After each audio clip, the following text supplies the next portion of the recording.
and welcome to this virtual session. We're glad you can join us today. Before we get started, there's a few housekeeping items we'd like to go over with you now. Firstly, you can resize the webinar windows to cater to your viewing preferences. You can maximize, minimize, and drag the windows to your preferred viewing size. If you look at the bottom middle of your screen, you can click on the widgets that you'll need to get the most out of this virtual experience. Secondly, Microsoft specialists are on hand to answer your questions in real time. So feel free to type in your questions using the Q&A window and we'll answer them as soon as we can. Lastly, we've provided some additional resources for you to supplement your learning. You can access them by clicking on the links in this section. Without further ado, I'll hand over to our speakers. Welcome to the Microsoft Virtual Training Day for the Data Fundamentals course.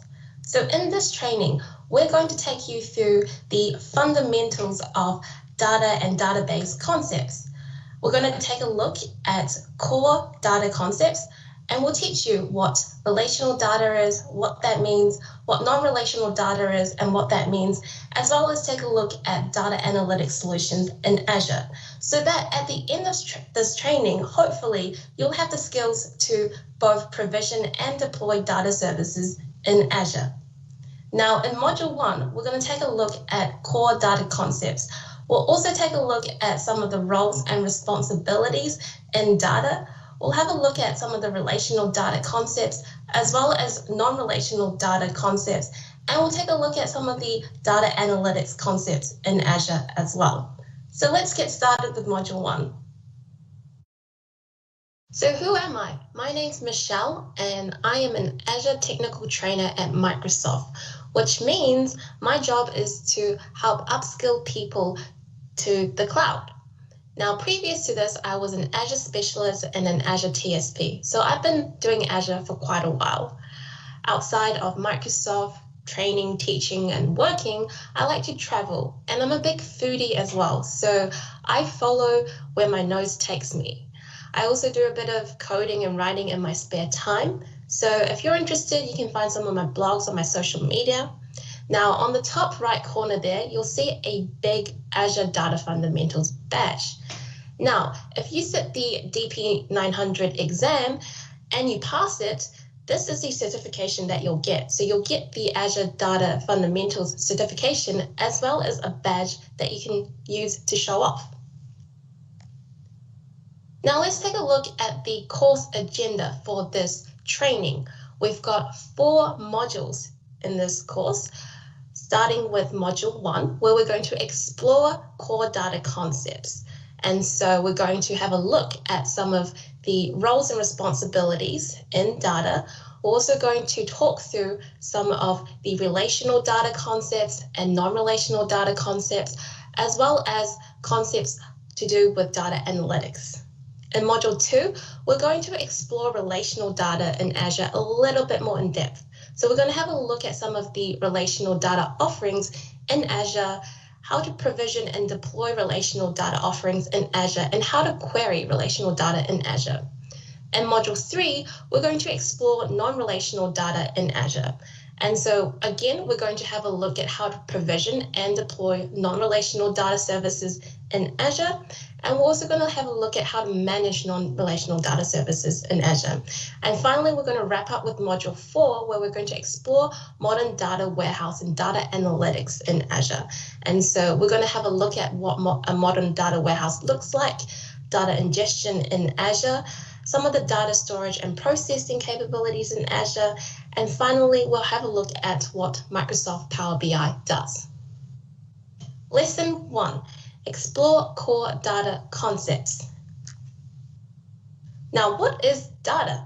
Well, by definition, data is a collection of facts such as numbers, descriptions, and observations used in decision making. So you can classify data as structured, semi-structured, or unstructured. Now, structured data is data that adheres to a schema. So all of the data has the same fields or properties. Structured data can be stored in a database table with rows and columns. Semi-structured data is data that doesn't fit as neatly into tables, rows, and columns. Instead, semi-structured data uses tags and keys that organizes it in some sort of hierarchy. And so a typical example of semi-structured data is data stored in JSON format or JavaScript object notation. Now, unstructured data does not follow any schema or structure, nor does it need to be organized in any particular way. So unstructured data can be anything such as video files, image files, text files, or audio files. When we talk about data, we typically talk about transactional versus analytical data stores. So a transactional data store or a transactional system is often what most people consider to be the primary function of business computing. A transactional system records transactions, and these transactions could be financial transactions such as movement of money between bank accounts in the banking system, or it could be a transaction that is part of a retail system, like tracking the payments of a good and services that a customer has paid for. So you can think of a transaction as a small, discrete unit of work. Now, an analytical system is designed to support business users who need to query data and get that big picture overview of their organization. So analytical systems is really concerned with capturing raw data and using it to generate insights. So an organization can then use these insights to make business decisions.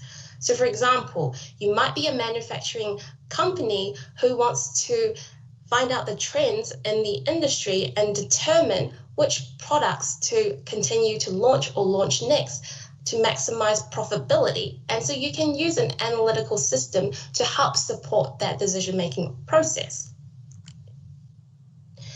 Now, transactional systems are often quite high volumes. Sometimes they can handle millions of transactions in a single day. And so the data being processed needs to be accessible very, very, very quickly.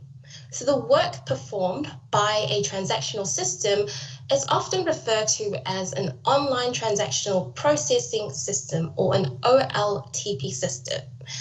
To support this fast processing, the data in a transactional system is often divided into pieces. So for example, if you're using a relational data system, each table involved in the transaction contains the columns necessary to perform that transactional task.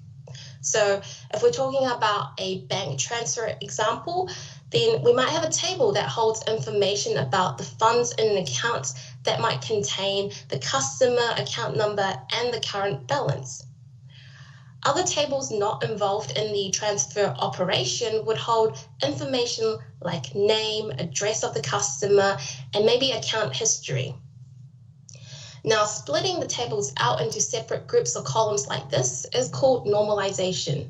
So normalization can enable a transaction system to cache the information required to perform the transactions in memory and really speed up that throughput to process the data. While normalization enables fast throughput for transactions, it can actually make querying quite complex. So queries involving normalized tables will frequently need to join the data together across several tables to be able to execute that query. And so this can actually make it quite difficult for business users who might need to examine the data. Now, most analytical data processing systems need to perform quite similar tasks, such as data ingestion, data storage, data transformation, data querying, and data visualization. So this is a pipeline of services to build an analytical system. Now, data ingestion is really about capturing raw data. So this data could be taken from devices that are, for example, measuring environmental information like temperature, pressure, or it could be from point of sales devices that's recording items being purchased by a customer in a supermarket, or it could be recording financial data where we are collecting the movement of money between bank accounts, or it could be weather data that's coming from a weather station. And so some of this data can also come from your OLTP systems or your relational databases from on-premises. So to process and analyze this data, we must first store the data into some repository of some sort. And this repository could be a file store, it could be a document database, or it could be a relational database. And then we have to transform and process this data because the raw data might not be in the format that is suitable for querying. What that means is your data could contain anomalies. So these anomalies should be filtered out, and it might require some transformation of some way, shape, or form. So for example, dates or addresses might need to be converted into a standard format. Also, after the data is ingested into a data repository, you may want to do some cleaning operations to remove any questionable or invalid data, or perform some aggregations such as calculating profits, calculating the margin, or any other key performance metrics or KPIs that are used to evaluate how your organization or your business is doing in terms of growth and performance against the industry or in the market. Now, once we've processed and we've transformed the data and we make it ready to be used, we can then start querying and doing some analytics on our data. So this typically happens after we've ingested and transformed our data. During the data querying process, we might be looking for trends, we might be attempting to find certain root causes or problems or issues that is happening in our organization or business. So there are many database management systems that provide the tools to enable you to perform these ad hoc queries against your data and generate regular reports. Now, the data, once we have the results from our queries, we probably want to visualize it and present it in a visual way. And so this is where the data visualization stage happens, because data is usually represented in tables with rows and columns, and it's not as easy to digest in that numeric format or in those tables and documents. And so visualizing the data can often be quite a useful tool to examine the data. And so you can generate charts like bar charts, line charts, plotting the data onto a geographical map if it's geographical data. And you can really illustrate how data changes over time and pick out the trends in your data. So Microsoft actually offers a visualization tool to enable you to do so. The service is called Microsoft Power BI, and it provides a rich graphical representation of your data. Now, data processing is simply the conversion of raw data to some meaningful information through a process. So depending on how the data is ingested into your system, you could process each data item as it arrives, or you could buffer the raw data items and process it in groups. So processing data as it arrives is called streaming, and buffering and processing the data in groups is called batch processing. So in batch processing, the newly arrived data elements are collected into a group. Now the whole group is then processed at some future time as a batch. Exactly when each of these groups is processed can be determined in a number of ways. So for example, you can process the data based on a scheduled time interval, say for example, every hour, or you could use some trigger. Say for example, when a certain number of data items have arrived, then we trigger that process to go and batch process it. Some of the advantages of batch processing is that you can process large volumes of data at a convenient time. And so you can schedule that run at a time when, for example, your computers or systems might otherwise be idle. So you can batch process overnight, or you can batch process during off-peak hours. Some of the disadvantages of batch processing is that there is often a time delay between ingesting the data and getting the results. So all of the batch data jobs, input data, must actually be ready before a batch can be processed. This means the data needs to be carefully checked because if we identify any problems in the data, it can cause the batch job program to crash. And so the input data must be thoroughly checked before the job can be executed. Even very minor data errors like a typo in the dates can actually cause the batch job to not run. Now, in stream processing, each new piece of data is processed as it arrives. So for example, as we ingest that data, we process it in real time. And so streaming handles data in real time. Unlike batch processing, there's no waiting until the next batch interval to then process that data, because we're actually processing each individual pieces of data item as they come in. And so stream data processing is very, very useful for scenarios where we're dealing with new dynamic data that is being generated on a continuous basis. Lesson 2, exploring roles and responsibilities in the world of data. So there are 3 key roles that deal with data in most organizations, and these are data administrator, data engineer, and data analyst.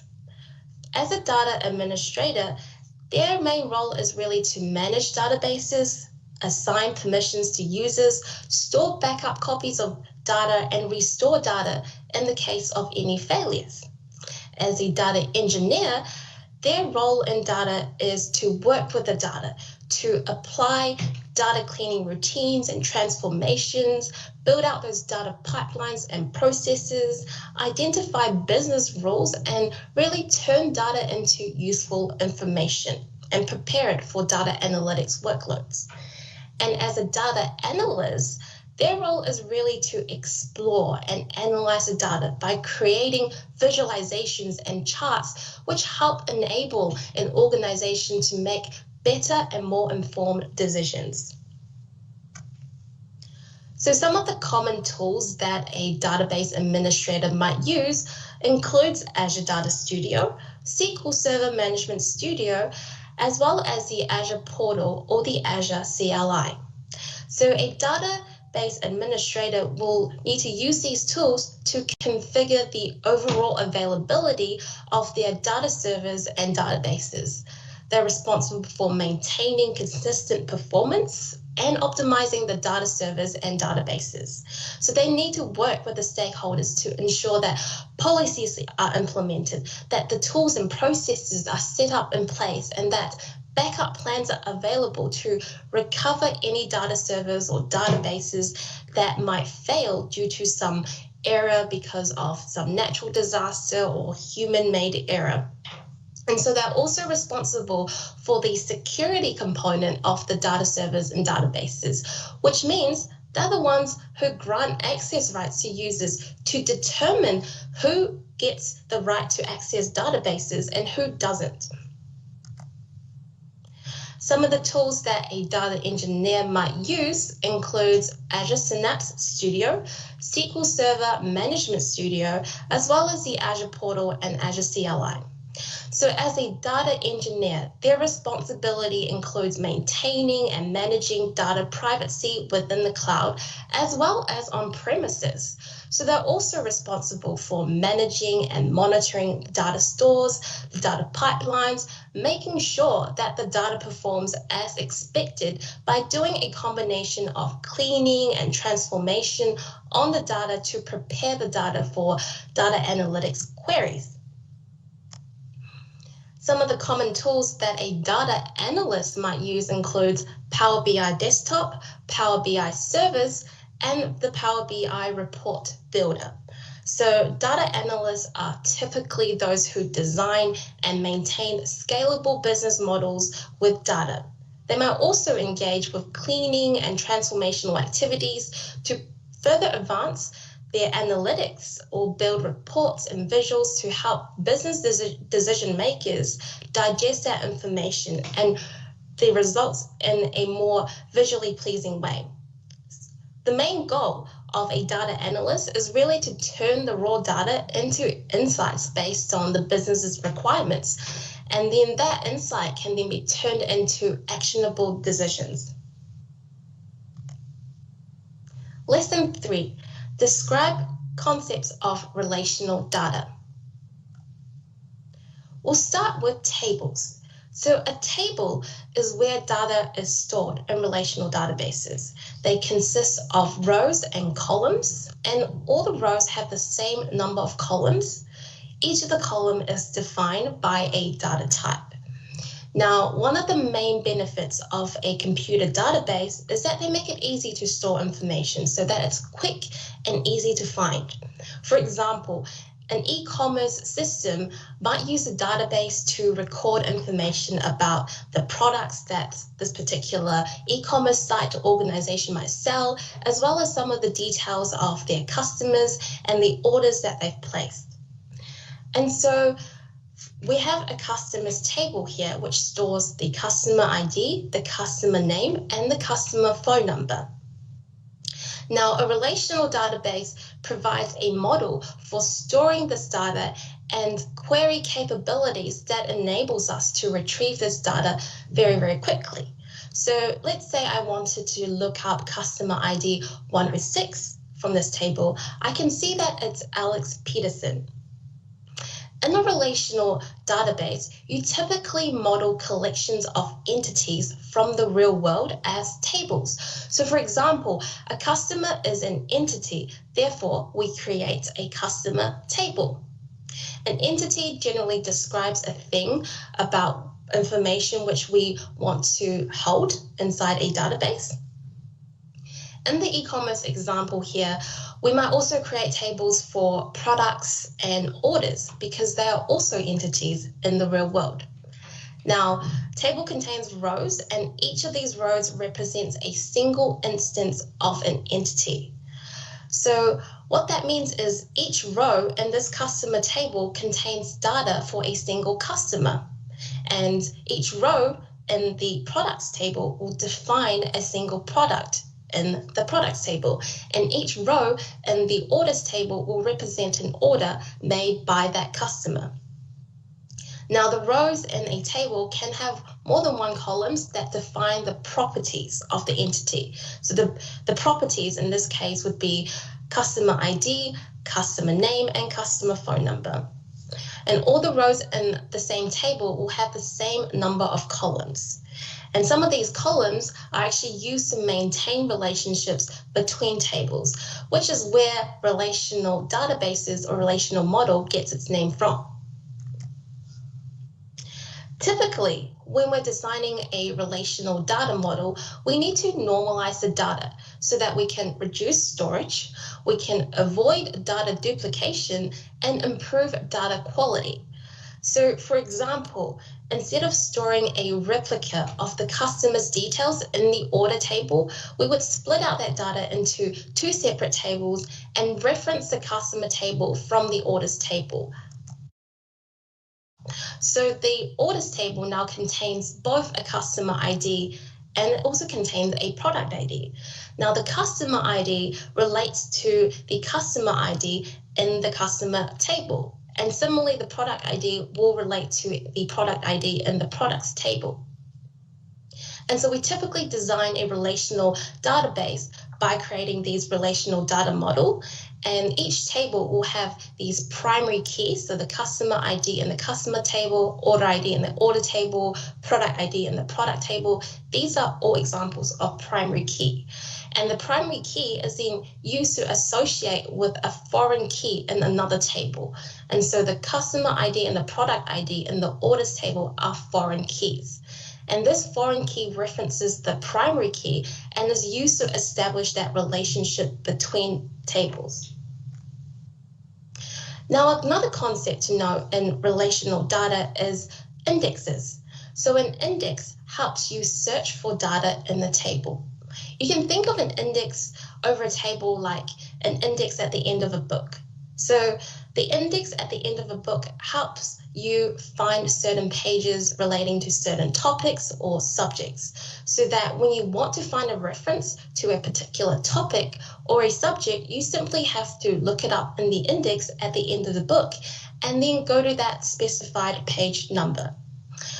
Imagine that you didn't have this index. So to find out about a particular topic or subject, you'd have to read through the entire book to be able to find that information out. And so similarly, when we create an index in the database, we specify a column from the table where this index contains a copy of this data in a sorted order with pointers to the corresponding rows in the table. And so when a user runs a query that specifies this column in, say, for example, the where statement clause, the database management system can then use this index to fetch the data much more quickly, instead of having to scan through all the tables in the entire database row by row to find out that information. So you can create many indexes on a table. Say, for example, if we wanted to find all the customers for a specific region, then we can create another index on the customer ID column from the customers table. But indexes are not quite free. So an index would consume additional storage space, and each time you do an insert, update, or delete to a table, the indexes for that table needs to be maintained. And so this additional work can actually slow down your database operations. And therefore, if you're deciding to use indexes, you must strike that balance between having indexes to speed up your queries versus the cost of performing your database operations. Now, typically in a table that is read-only or contains data that is modified infrequently, more indexes will actually help improve the query performance. If a table is queried infrequently, but it's subject to a large number of inserts, updates, and deletes, then creating indexes on that table can actually slow your database systems down. Now, a view is a virtual table based on the result set of a query. So in the simplest case, you can think of a view as a window on specified rows in an underlying table. So you can query the view and you can filter the data in much of the same way as you would with a table. Now, a view can also join tables together. So if you regularly need to, say, for example, find the details of customers and the products that they've ordered, you could create a view to do so. Lesson 4, exploring concepts of non-relational data. Now, in a non-relational system, you typically store the information for entities in collections or containers rather than relational tables. So two entities in the same collection can have a different set of fields rather than the regular set of columns found in a relational table. This lack of fixed schema means that each entity can be self-describing. So often this is achieved by labeling each field with the name of the data that it represents. So for example, a non-relational collection for customer entities might look something like this. Now, a key aspect of non-relational database is that they enable you to store data in a very flexible manner, because non-relational databases don't impose a schema on the data. Instead, they focus on the data itself rather than how to structure it. So this approach means that you can store information in the more natural format that might mirror the same way that your applications might query and consume and use it. So if we take a look at this example here, the fields are prefixed with a name, and some fields might actually have multiple subfields. So for example, if we have a look at telephone, we can have a home telephone, a business telephone, a cell telephone. And these multiple subfields are denoted by enclosing them between square brackets. And so if we wanted to add a new customer to this non-relational data store, it's a matter of inserting an entity with its fields labeled in some meaningful way. Now, the application that queries this data must be prepared to actually pass the information in the entity that it retrieves. The data retrieval capabilities that a non-relational database can actually vary. So each entity should have a unique key value. For example, the ID needs to be unique. So the entities in the collection are usually stored in some key value order. For example, the key here is ID, name, telephone, and address. And the value would be 1, Mark Hansen, the phone numbers and addresses of Mark Hansen. The simplest type of non-relational database enables an application to either specify the unique key or a range of keys as the query criteria. And so in this example, the database would enable an application to query customers by ID only. Now, filtering data on other fields would actually require us to scan through the entire collection of entities, parse each entity in turn, and then apply the query criteria to each entity to find the matches. And so, for example, if we were to do a query that fetches the details of the customer by ID, we can quickly do so. But if we had a query that attempted to find all the customers with the UK address, for example, we would have to iterate through every entity, and for each entity, examine each field in turn. And so you can imagine a database that contains millions of entity records. This kind of query would actually take a considerable amount of time to run. And so you would typically query a non-relational database with its unique key value for each entity. Some of the more advanced non-relational systems supports indexing, much like the indexing in a relational database. So queries can then use the index to identify and fetch the data based on a non-key field. Some of these more advanced non-relational systems that supports this are, for example, Azure Cosmos DB, which is a non-relational database management system that's available in Azure.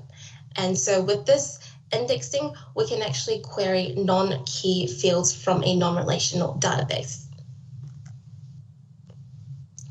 Now, semi-structured data is data that contains fields, and the fields don't have to be the same in every entity, so you only define the fields that you need on a per entity basis.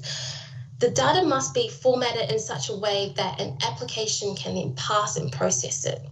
And one of the more common ways of doing so to store the data for each entity and fetch it is using JSON. So JSON stands for JavaScript Object Notation.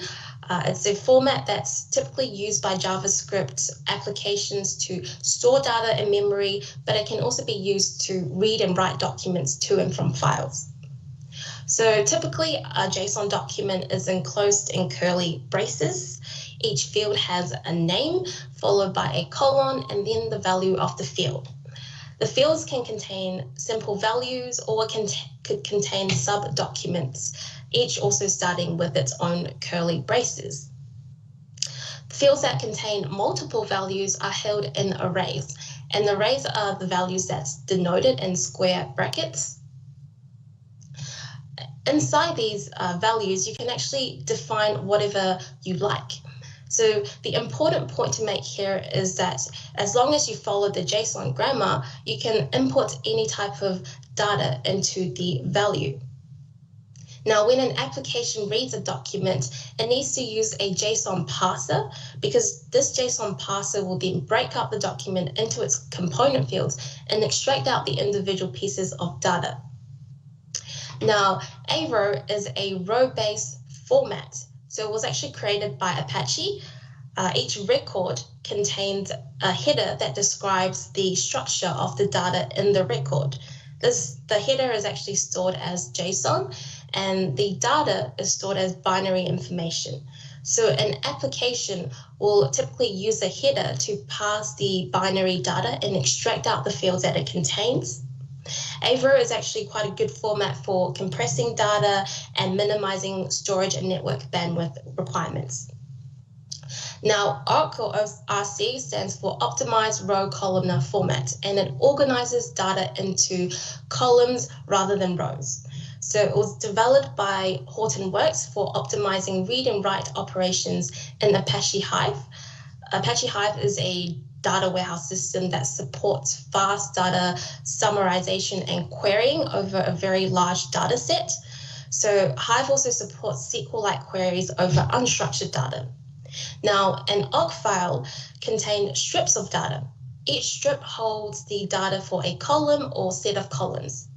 A strip contains an index into the rows in the strip, and so the data for each row, and there's also a footer that contains statistical information. So this statistical information are things like the sum, the count, the max and min of that particular strip of data, which you can access. And Parquet is actually another columnar data format. It was created by Cloudera and Twitter. Parquet file, they contain row groups. So data for each column is stored together in the same row group, and each row group contains one or more chunks of data. So a Parquet file includes metadata that describes the set of rows found in each chunk. Now, an application that can then use this metadata to quickly locate the correct chunk for a given set of rows and retrieve the data in the specified columns for these rows. So Parquet is it's developed for storing and processing nested data types quite efficiently, and it supports very efficient compression and encoding schemes as well. Now, unstructured data is data that doesn't naturally contain fields. So examples include video files, audio files, and other types of media streams. Each data item is a blob or binary data, and so you can't actually search on any specific elements inside this kind of data.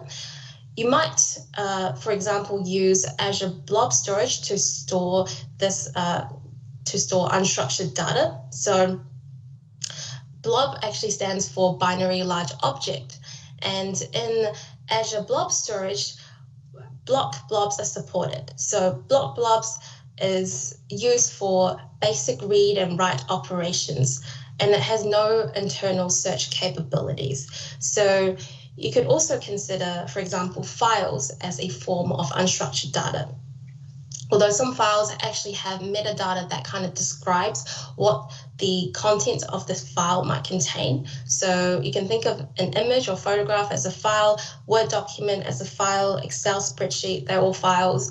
And so some of that metadata for the files might include who the owner of the file is, when that file was created. So all the properties of the file, that's all the metadata. But the main content of the file itself is actually unstructured. Now, you might have heard or seen the term NoSQL floating around when you're reading about non-relational databases. NoSQL is rather a loose or generic term that refers to or simply means non-relational. So some people debate that NoSQL means not SQL or not only SQL, but essentially it just means non-relational data. Now, NoSQL or non-relational databases generally fall into 4 categories. So we have key value stores, document databases, column family databases, and graph databases. Now, a key value store is the simplest and often quickest type of NoSQL database for inserting and querying data. So each data item in the key value store has 2 elements. It's got a key and a value. And the key uniquely identifies the item, and the value holds the data for that item. So this value is opaque to the database management system, which means the database management system only sees the value as an unstructured block of data.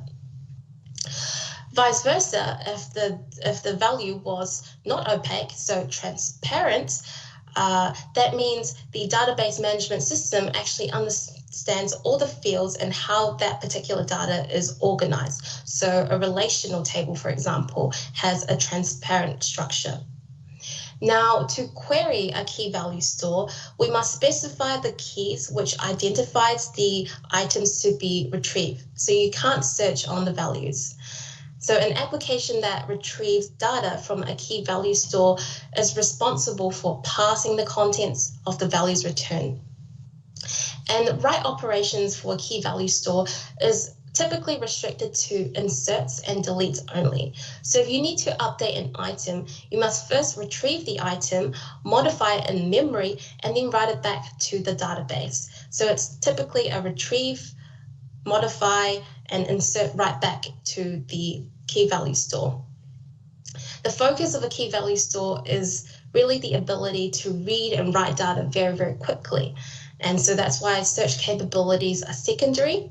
So key value stores are great for data ingestions where we're dealing with a large volume of data that's coming in continuously as a stream and needs to be stored very, very, very quickly. Azure Table Storage is an example of key value store, and the Azure Cosmos DB actually implements a key value store using the table API. Now, in a document database, the data is stored as documents, and each document has a unique ID. But the fields in the documents are transparent to the database management system. So document databases typically store data in JSON formats, but they can also use other types of encoding. So it could be XML formats, YAML formats, or binary JSON. Documents could even be stored in plain text. So the fields in the documents, they are exposed to the storage management system, which enables an application to query and filter the data by using the values in the fields. Now, typically a document contains all the data for an entity. So what items that might constitute to an entity are application specific. For example, an entity could contain the details of a customer, its order, or a combination of both. So a single document might contain information that would typically be spread across several relational tables in a relational database management system. A document store does not require all the documents to have the same structure. So this kind of free-form approach means we have a lot of flexibility in terms of the data that we insert into the document store. And applications can store different data in documents as business requirements change. And so an application can then retrieve the documents by using the document key, and this key is the unique identifier for the document. So some document databases can create this document key automatically. Others might require you to specify which attribute of the document to use for the key. The application can also query documents based on values of one or more fields, because some document databases might support indexing to facilitate this fast lookup of documents based on the fields instead of the key. So most document databases, they are used to ingest large volumes of data very rapidly in comparison to a relational database, but they're not as optimal as a key value store for this kind of processing.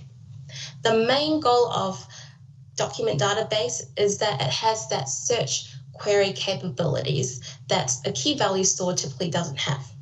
Now, Azure Cosmos DB actually implements a document database using its core SQL API. A column family database organizes data into rows and columns. So examples of this structures includes OC and Parquet files. So a column family database can appear very similar to a relational database, at least conceptually. But the real power of a column family database lies in its denormalized approach to structuring sparse data. So you can think of a column family database as holding tabular data comprising of rows and columns, but you can divide the columns into groups known as column families. So each column family holds a set of columns that are logically related together.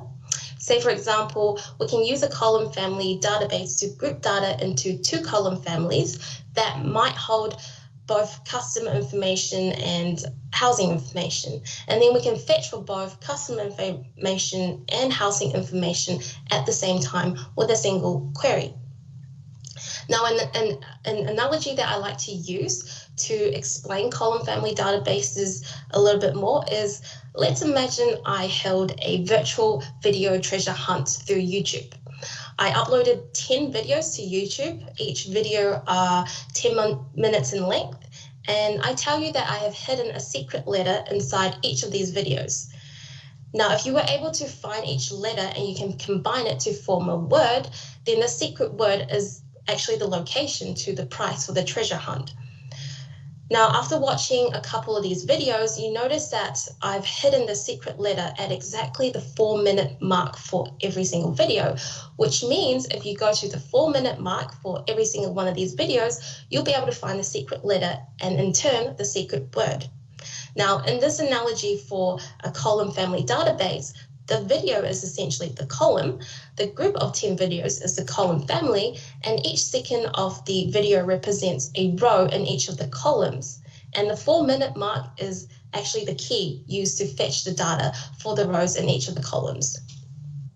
So you should always implement your column families to be most optimal for some of your most common queries that your applications might need to perform. Each row in a column family database contains a key, and you can fetch the data for a row by using this key. So in most column family databases, the column families are stored separately, and the data for a single entity that spans multiple column families will have the same row key in each column family. One of the most widely used column family database management system is Apache Cassandra, and Azure Cosmos DB actually supports the column family approach through its Cassandra API. Now, a graph database stores two types of information. So there is nodes and edges. Nodes you can think of as an instance of an entity, and edges specify the relationship between nodes. So both nodes and edges can have properties that are used to describe the relationship between one another. Additionally, edges can also have a direction indicating the nature of the relationship. So the purpose of a graph database is to enable an application to perform queries quite efficiently by traversing the network of nodes and edges to analyze the relationships between the nodes or between the entities. If we take a look at an example, let's imagine that we are representing all the employees in an organization with a graph database or graph model. And so each node represents an employee, and the edges represents the reporting line for each of the employees. And so in this graph, the arrows on the edges show the direction of the reporting line. So with this structure, this kind of graph model and database, we can ask questions like, find all the employees who report to the IT manager, for example, or we can ask questions like, find out who works in the same department as me. So for large graphs with lots of entities and relationships, you can perform these very complex queries quite quickly. And so we can use graph databases to traverse the network of relationships and help provide answers to those type of complex queries. In SQL, how you would normally do these kind of queries is that you might have to do a lot of recursive joins, operations, and nested subqueries, which can actually become very, very expensive and slow to do. So Azure Cosmos DB supports graph databases through the Gremlin API. The Gremlin API is a standard language for creating and querying graphs. Lesson 5, exploring concepts of data analytics. So data analytics is concerned with taking the data that your organization produces and using it to establish a picture of how your organization is performing and what you can do to either improve or maintain that performance. So data analytics helps you to identify both strengths and weaknesses in your organization, and it helps you make the best business decisions based on some of the results. So the data that a company might use can come from many sources. Now, in a data analytics solutions, you would typically combine all this data from your many sources and construct a data warehouse where you can then use it to ask questions about your business operations. Building a data warehouse will require you to capture the data that you need and transform it into an appropriate format for you to do those kind of querying and data analytics workloads. You can then use visualization tools to examine the information presented by your data and help identify trends, issues, problems, causes to your organization. Now, typically, to start the data analytics process, we begin with data ingestion. So data ingestion is the process of obtaining and importing data for immediate use, or we can store it in a database. So during the data ingestion process, data could be ingested through a continuous stream, or it could come in batches. The purpose of the ingestion process is really to capture this data and either process it immediately or store it.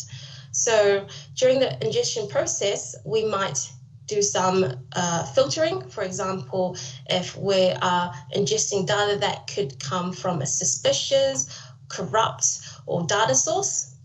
And so suspicious data might be data that is coming from an unexpected data source. Corrupt or duplicated data could be due to some device malfunctioning, or there might be transmission failures, or someone might be tampering with the data.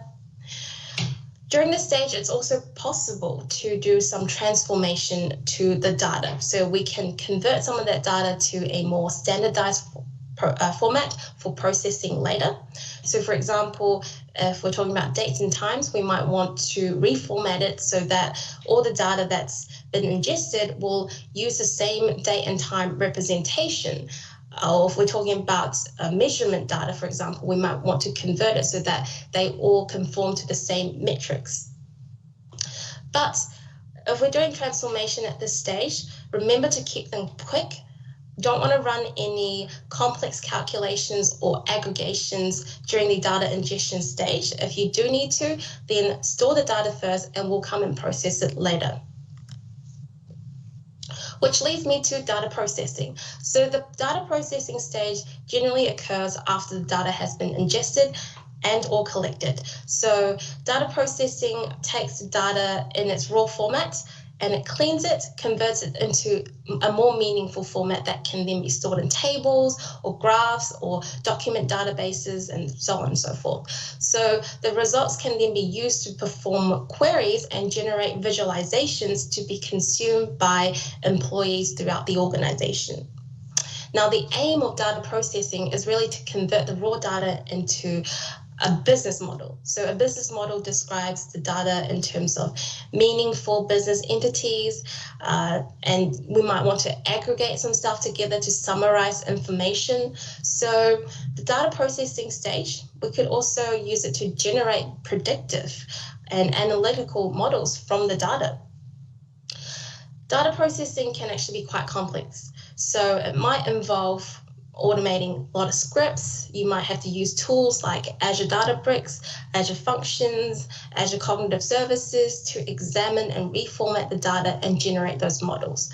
So a data analyst could then use machine learning to help determine future trends based on the models that's been created from the data.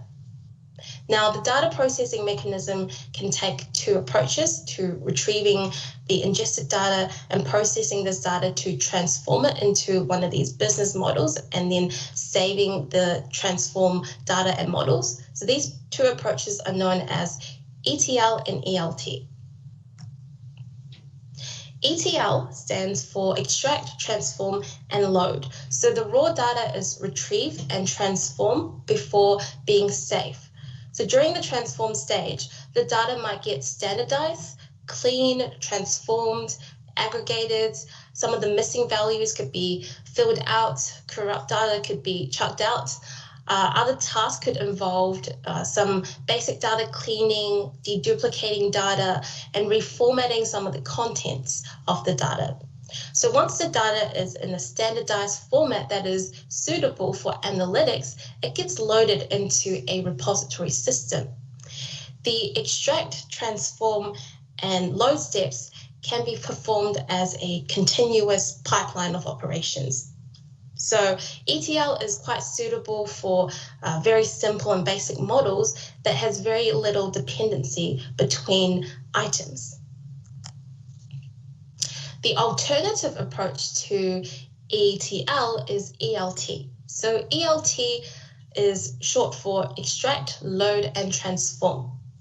So this process is slightly different because the data is first stored before it's transformed. So the data processing engine can take an iterative approach by retrieving and processing the data from storage before writing the transformed data and models back to storage. Now, ELT is more suitable for constructing complex models that depend on multiple items in the database, often using periodic batch processing. ELT is also a more scalable approach that is suitable for cloud workloads because it can make use of the extensive compute power of the cloud. So ELT is more stream orientated than ETL, because with ETL we can filter the data before it's stored, which is good for data privacy and compliance, as we can remove any sensitive data before we store it. However, ELT, we can't do that because we load the data before we transform it and process it. So Azure provides a couple of options for you to implement both ETL and ELT. So for example, if you're storing data, you can store data in an Azure SQL database, and then you can use the SQL Server integration services to build out your ETL and your ELT pipelines. The SQL Server integration services can extract and can transform data from a whole range of sources, such as XML data files, flat files, relational data sources, and then load the data into one or more destinations. Another approach is to use Azure Data Factory. So Azure Data Factory is a cloud-based data ingestion service that allows you to create those data-driven workflows and pipelines for orchestrating data movements and transforming data at scale. So with Azure Data Factory, you can create and schedule data-driven workflows, also called pipelines, that can ingest data from a lot of different data sources. And you can build quite complex ETL processes that transforms data visually with data flows. Or you can use other compute services like Azure HD Insight, Azure Databricks, Azure SQL Database to do some of that transformation as part of the pipeline. Once we process our data, we've gathered insights and results from our analytics and queries, we can visualize the information that our business models we've built present using data visualization tools.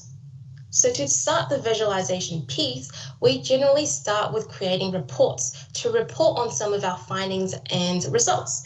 So reporting is the process of organizing data into informational summaries to monitor how different areas of an organization is performing. So reporting helps companies, for example, monitor how their online business is doing. They can find out what's not performing well. Good reporting should actually raise questions about businesses from its end users. And using reporting, we can find out things that's happened, and then we can use analysis to explain why certain things happened and what we can do about it. Now, business intelligence, or BI, refers to technologies, applications, and practices for collecting, integrating, analyzing, and presenting business information back to the organization. So the main goal or purpose of business intelligence is really to support better decision making. Now, business intelligence systems can provide historical, current, and predictive views of the business operations. And often they can use data that's been gathered in a data warehouse, or they could use data that's from live operational data systems.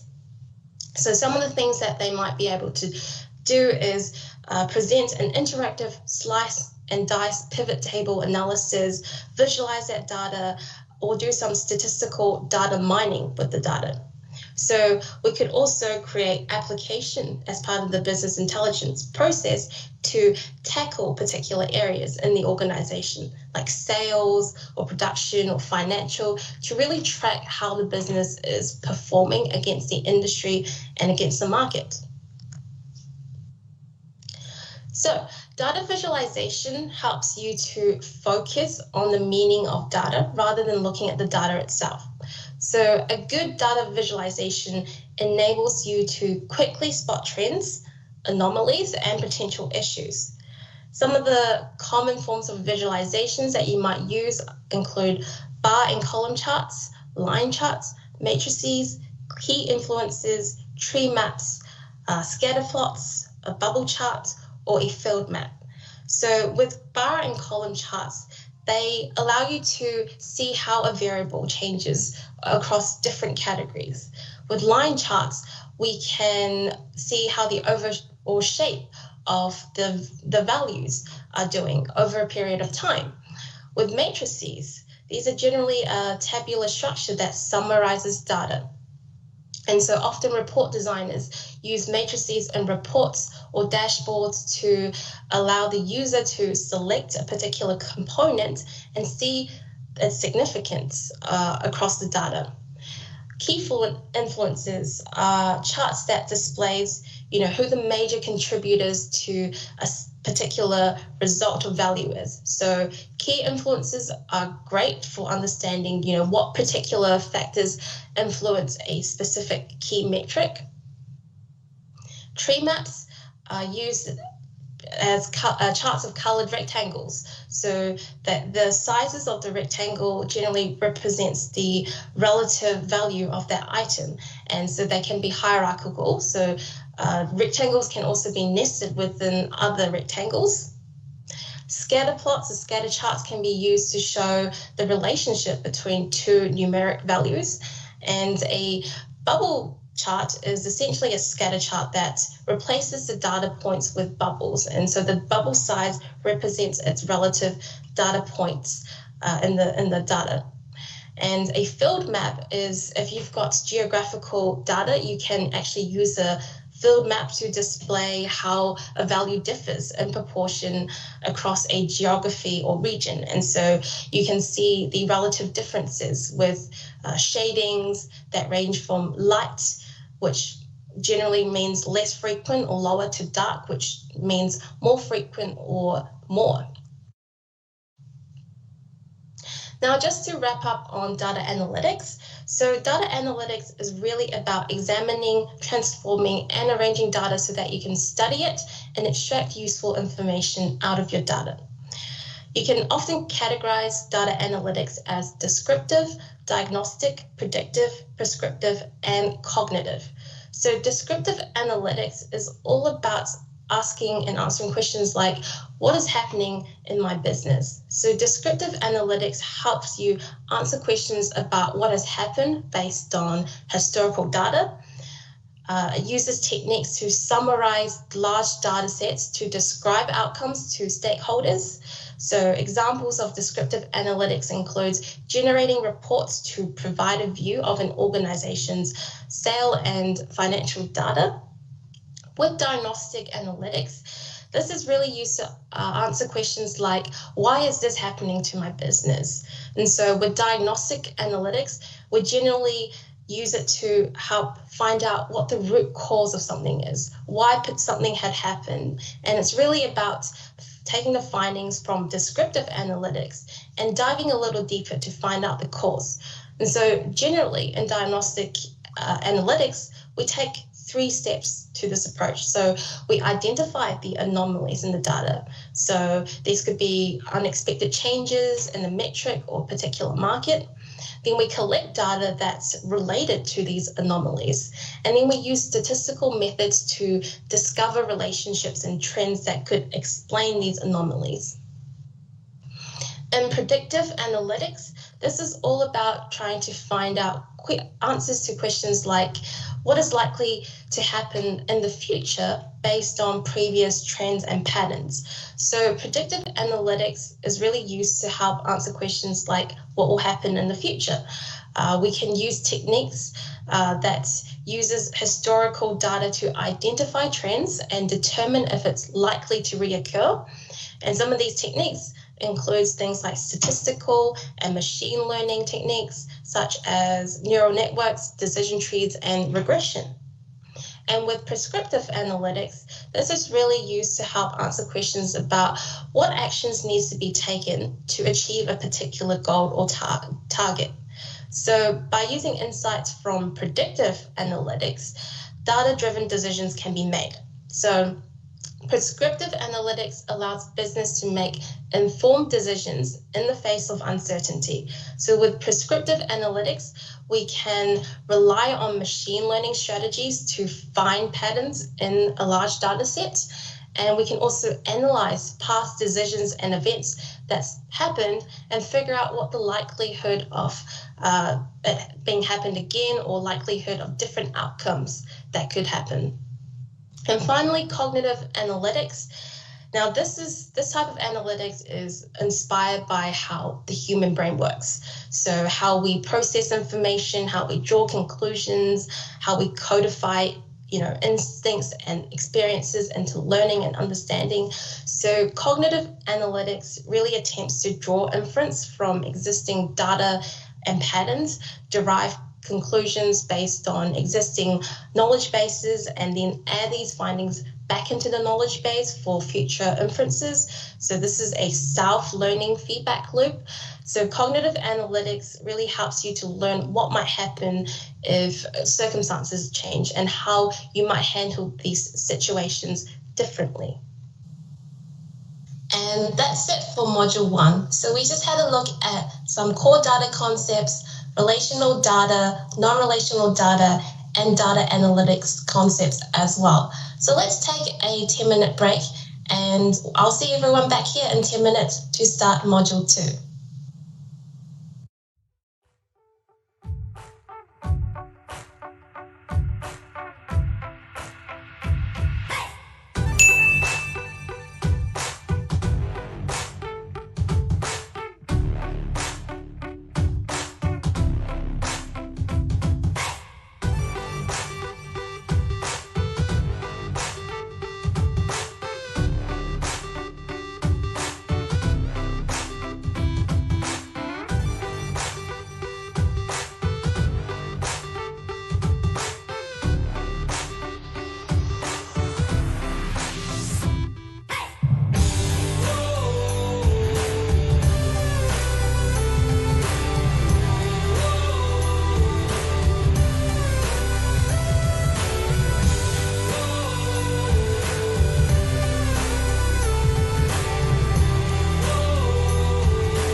Welcome back from the break. So let's continue exploring Module 2, where we're going to have a look at querying relational data now in Azure. So let's get started. Lesson 3, querying relational data in Azure. So let's have a look at what SQL is. SQL stands for Structured Query Language, SQL is used to communicate with a relational database. It's the standard language for relational database management systems. So SQL statements are used to perform tasks like updating data in a database, retrieving data from a database. Some of the common relational database management systems like Microsoft SQL Server, MySQL, PostgreSQL, MariaDB, and Oracle all uses a variant of SQL. Now, just a bit of a fun history. SQL was originally standardized by the American National Standards Institute in 1986 and by the International Organization for Standardization in 1987. Since then, the standard has been extended several times as relational database vendors have added new features to their systems. Additionally, most database vendors have included their own proprietary extensions that are not part of the SQL standard, which has resulted in a variety of dialects of SQL. So when it comes to SQL statement types, there are 3 categories you should know about. First one being DML, or Data Manipulation Language, DDL, or Data Definition Language, and DCL, Data Control Language. Now, DML, or Data Manipulation Language, are the statements that are used to query and manipulate data. So they're statements like select, insert, update, and delete. DDL, or Data Definition Language, is used to define database objects. So they're statements like create, alter, drop, and rename. DCL, or Data Control Language, are statements used to manage security permissions. So they're things like grant, revoke, and deny. So you can use DML statements like select, insert, update, delete to basically accomplish anything you want in the database. Now, select allows you to read and retrieve particular data rows or data items from a table.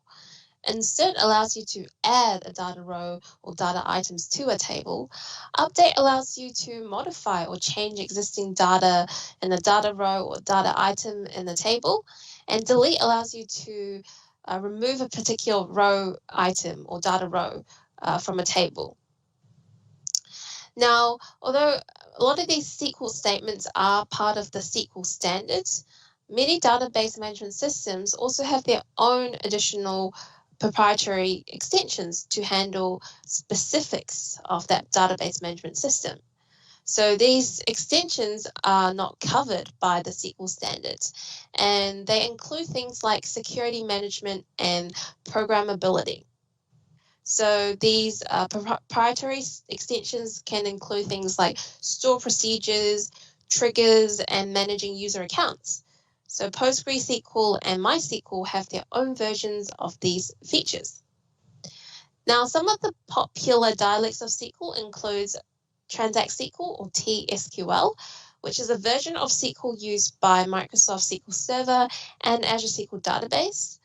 PG-SQL is a dialect with extensions implemented by PostgreSQL, and Procedural Language over SQL is a dialect used by Oracle databases.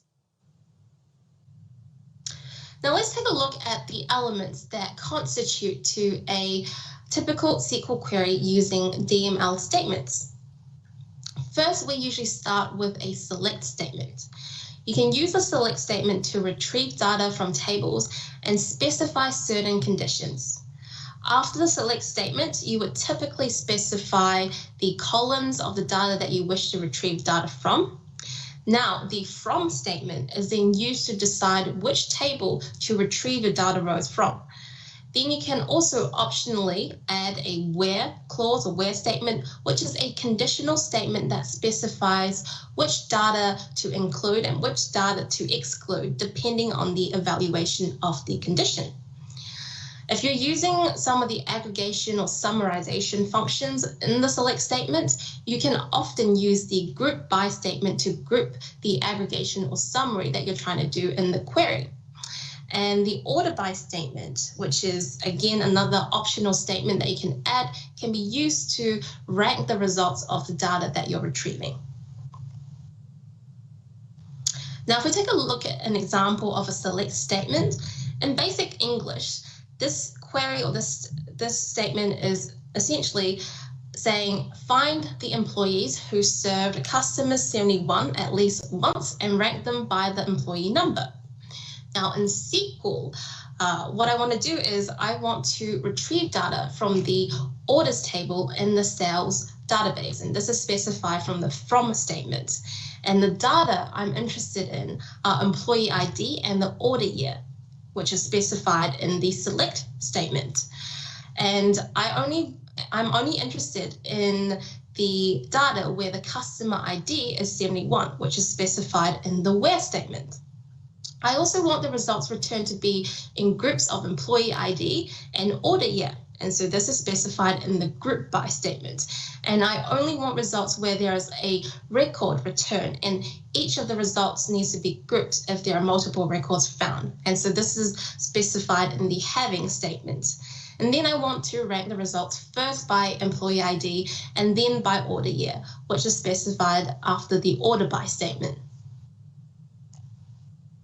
Now, if we take a look at an example of an insert statement, so in plain simple English, this is simply saying I want to add a new order to the orders details table. So in SQL, what we do is we insert into the order details table, which is inside the sales database, the following values. So for order ID, I want to insert 10255. Product ID, I want to insert 39. Unit price, I want to insert 18. Quantity is 2, and the discount is 0.05, which means 5%. Now, you use DDL statements to create, modify, and remove tables and other objects in the database. So these objects could be tables, store procedures, views, and so on and so forth. Now, the most common DDL statements or data definition language statements are create, which allows you to create a new object in the database, such as a table or a view, or alter. So alter allows you to modify the structure of an object. For instance, you can alter a table by adding more columns to it. The next one is drop. So drop allows you to remove an object from a database. So if you want to drop a table, for example, if you no longer need it. And then rename is another one that you can use to rename an existing object. So if you wanted to rename a table, for example, that's where you would use the rename statement. Now, if we look at an example of the create statement, this statement or this example creates a new database table called my table in the database.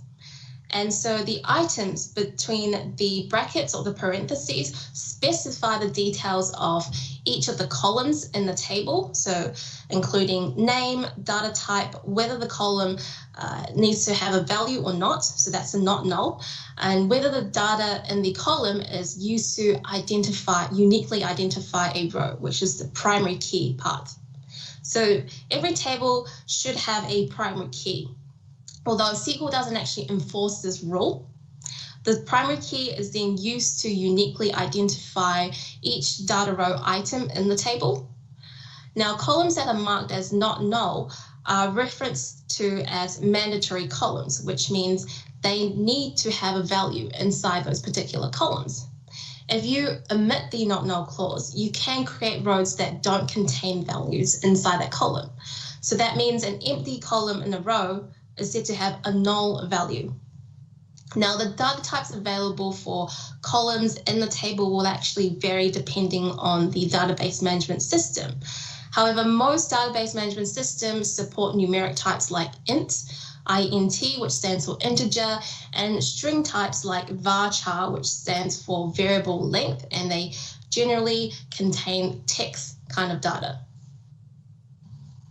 So now let's have a look at how we can provision an Azure SQL database and also query data inside an Azure SQL database. So I'm going to head over to my Azure portal to provision and query an Azure SQL database. Now that I'm on my Azure portal, this is how I'm going to provision my Azure SQL database. So this is what the home page of my Azure portal looks like. Now I am using the preview version, so your one might actually look slightly different because preview means it's still in beta mode. So to create any resource, including an Azure SQL database, I can come into my left-hand menu bar, open this up and create a resource from here. Alternatively, what I like to do is I actually like to search for the resource I'm creating. So if I look up a SQL database, for example, I get to create a Azure SQL database from here. And so I simply go add, and I'm taken to the configuration page. And I need to go through those settings that I talked through earlier, starting with the basics. So I need to choose an Azure subscription to provision this Azure SQL database to. I'm using my internal subscription. And I also need to specify the resource group which this Azure SQL database will go into. So I've actually created one, but you can also optionally create a new resource group from here. So I'm actually going to create a new resource group and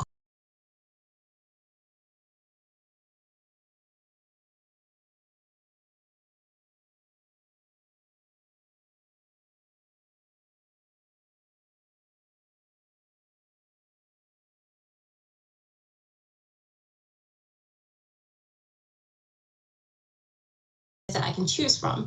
So general purpose, hyperscale, business critical. And if we scroll down a little bit, we can see the price of selecting this particular tier. Now I'm actually going to scale my database right down because this is again a demo database, so I don't need that much resources. I'm going to select the basic one, and then I'm just going to scale that all the way down. And I can see that the estimated cost for the smallest possible Azure SQL database is going to cost me about $6.85 a month. I'm just going to hit apply. And I'm going to go to the next tab, which is a networking tab. Now with the networking connectivity, we can configure how we can connect to our Azure SQL database. Now by default, remember that all access to our Azure SQL database is blocked. I can enable public access, or I can have a private endpoint access to my Azure SQL database. So I'm going to open this up for public access. And here I can specify some of the firewall rules. So do I want to allow Azure services and resources to access the server? Probably if I want to use an Azure virtual machine to access my Azure SQL server. And do I want to add my current IP address from this device to allow access to this particular Azure SQL server? So I'm going to as well. Now, if we go to additional settings, this is where you can specify the data source. And so we can create a blank, brand new database, or we can create an existing one so we can restore it from backup, or we can come in here and we can use some of the sample data that Microsoft Azure SQL database provides to populate our new database. So I'm going to select the sample one. And the sample database is going to populate data from the AdventuresWorks LT database. And down here, we can also set up Azure Defender for SQL. Now, this is that advanced threat protection, which provides the vulnerability assessment and threat protection for our SQL server. So I'm not going to enable it for now. And then we move into the tags tab. Now, in the tags tab, generally when you provision any Azure products or services, you would encounter this particular tab. Tags is where you can add metadata to your Azure resources. And the metadata we can then use to filter and find our resources once we've provisioned it. So for example, I might want to say that this particular database is a demo database. And after that, I can simply hit review and create. Now that's going to run a validation test to check that all the configuration details I provided is indeed correct. And once it checks out, I simply hit create. And now that's going to submit my deployment to Azure to go and set up that Azure SQL database for me. Now, because we are limited by time, I've actually set up an Azure SQL database already. So we can go and look at an example one that I've already set up. So if I go and look up SQL database again, I can find the one that I've set up before this training. So if I go into it, I can see on the overview page or the overview tab some of the details about this particular Azure SQL database. So for example, it's sitting in the DP900 resource group. It's subscribed to my internal subscription. And this is the SQL Server name, which is actually where the SQL database is running on.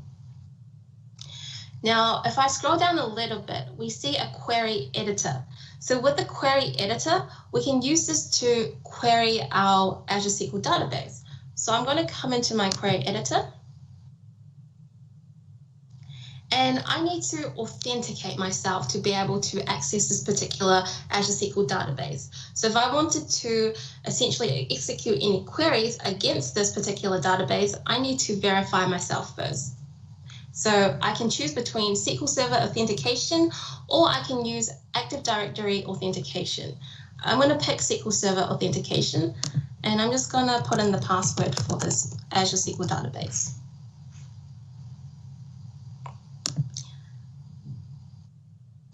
Let me re-enter the password.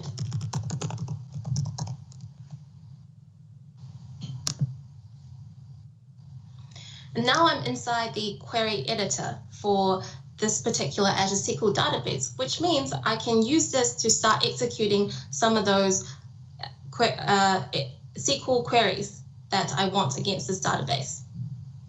So again, like the demo one that I set up, I've actually used some of the sample data to populate this particular database. So if I open up tables, I can see some of the sample tables and data that's already populated into this particular Azure SQL database. So I can minimize some of these panels on the left here to make more room on my screen. And let's just execute a very simple SQL statement like select. Let's look at the customers table. And this very simple SQL query is just going to return all the rows from the customer table so that I can look at all the data inside the customer table. So I simply hit run. And that query took 1 second to execute. Now, if I move down a little bit, or minimize the screen a little bit, I can see some of the results that were returned from the query. And so this is all the data inside the customer data table. Now, if we look at something a little bit more interesting, I can see that there is a sales order table in my database.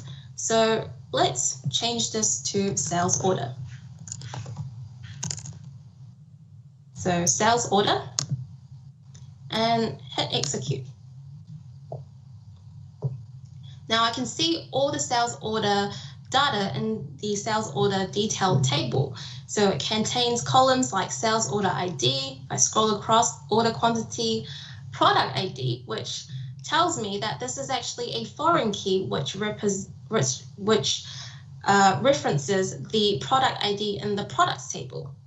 And so let's actually go and reference the products table from my order details table. And so if, for example, I wanted to find all the products that are inside the order details table and the products table, I can do something like an aggregation.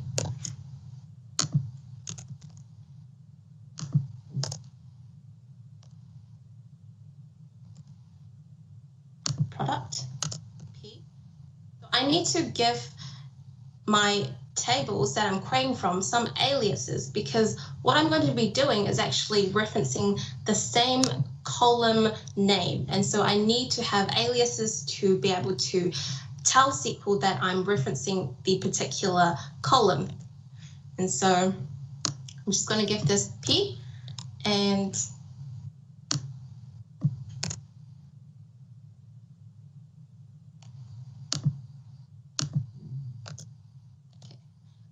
then I'm going to specify a where clause, which is that conditional statement where I can say I'm only interested in the results which will return me the product ID from the sales order table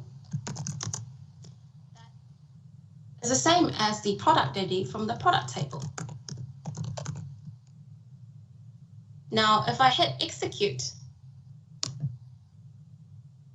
I get a result of 542, which tells me that the total number of products that have been ordered is 542. Now, what's interesting is if I wanted to find out how many products existed, I can do a pretty similar query. So I can do select, count all the rows from the product table, and I can highlight this, which means I'm only going to be executing this particular query.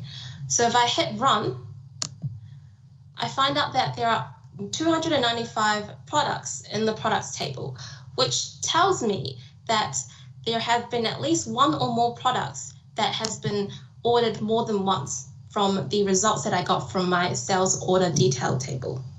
Now, these are very simple queries, and you can do a lot more complicated and complex SQL queries, but this is just some of the power that you can do using Azure SQL Database.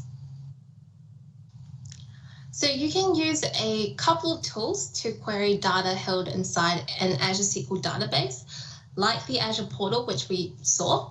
You can also use the SQL command utility or the SQL CMD utility from the command line on your device or using the Azure Cloud Shell. You can also use SQL Server Management Studio or Azure Data Studio or the SQL Server data tools to query data held inside your Azure SQL database. To use these tools, you need to first establish a connection to the database. So you'll need to provide some of those credentials to be able to log in to the server and connect to it. So the admin username and password, for example. Now, SQL Server Management Studio is a tool that you can download and run on your desktop. And typically this has been used for connecting to and executing SQL queries to on-premises SQL Server databases. The SQL Server Data Tools is a tool that you can actually use inside Visual Studio to connect to your Azure SQL databases. The Azure Data Studio is a graphical utility for creating and running SQL queries from your desktop. It's much more lightweight than the SQL Management Studio, and it's a great tool for connecting to your Azure SQL databases because that's what it's kind of built for. Now, the SQL CMD or the SQL command line utility can be run from your command line, and it's also available from the Azure Cloud Shell. So you specify the parameters to identify the server that you want to connect to alongside with the credentials, and then simply after that you can start executing your SQL queries through the SQL command line as you would in any of the other tools. Now, PostgreSQL provides many tools that you can use to connect to a PostgreSQL database and run queries on. These tools include PG Admin, which is a graphical user interface tool, or you can also use the PG SQL command line utility. There are also a large number of third-party utilities that you can use as well. And so let's have a look at how we can use the PG Admin tool to connect to an Azure PostgreSQL database. So now I'm back on my Azure portal. Now I'm not going to take you through how to configure and set up the Azure PostgreSQL server on Azure because it's a very similar process to the Azure SQL database. What I'm going to show you is how to use the PG Admin tool to connect and execute queries against the Azure PostgreSQL database. So I can see that this is the Azure PostgreSQL database I've already set up. And now I'm going to switch over to my PG Admin tool to to connect to my Azure PostgreSQL database and execute some queries against it. So I've actually already entered in the configuration strings and login credentials to connect to my PostgreSQL. So I can simply open it up. And now under databases, I see that I've got 4 databases. Some of these ones are already set up by PostgreSQL. I've actually went ahead and created one called My Demo Database.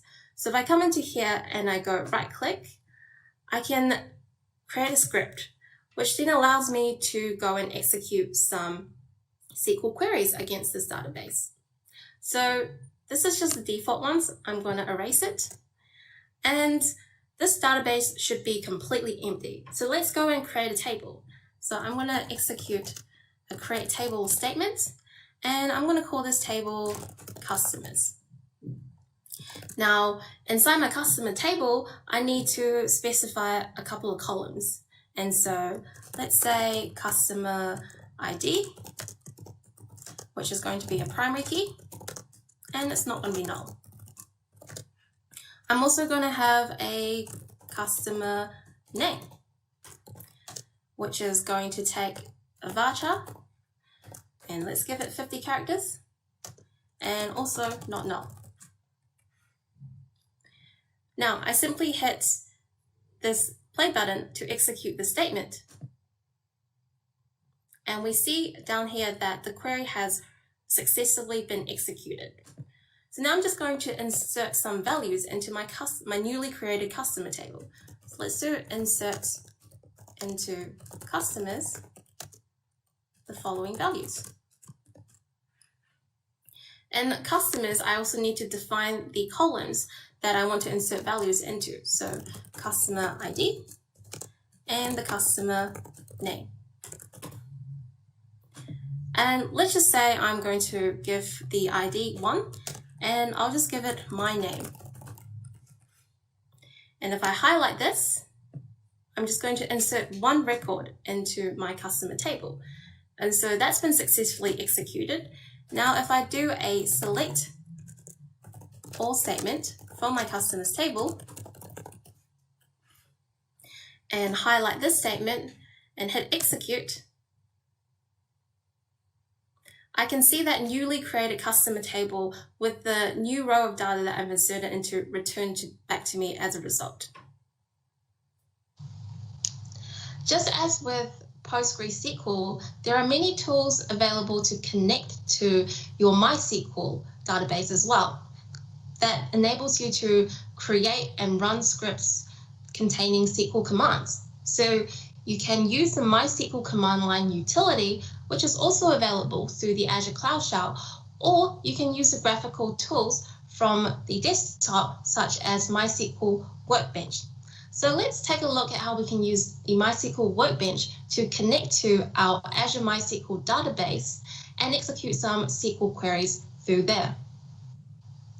So again, I've already pre-provisioned a Azure MySQL server and database that's running on MySQL. And now we're going to have a look at how we can use the MySQL Workbench to both access this MySQL database that's running on Azure and execute some queries against it.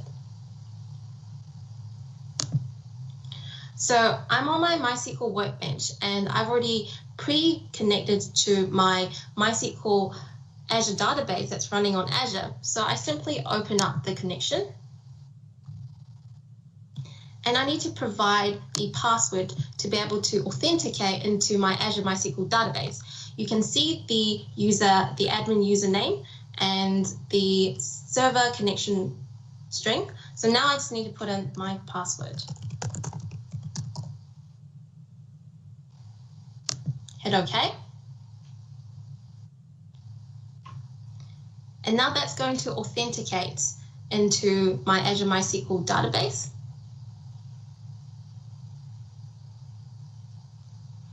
So once I'm in, I've actually predefined some queries that I was executing earlier before this training. And so I'm just going to highlight them and run through the same process, creating a table, but this time we're going to create an inventory table in our Azure MySQL database. And so I have already set up a My Demo database here, And so I'm going to use my demo database, and I'm going to create an inventory table that has an ID as a column, a name, and quantity. I'm just going to hit this little lightning button, which will run it. And that's executed successfully.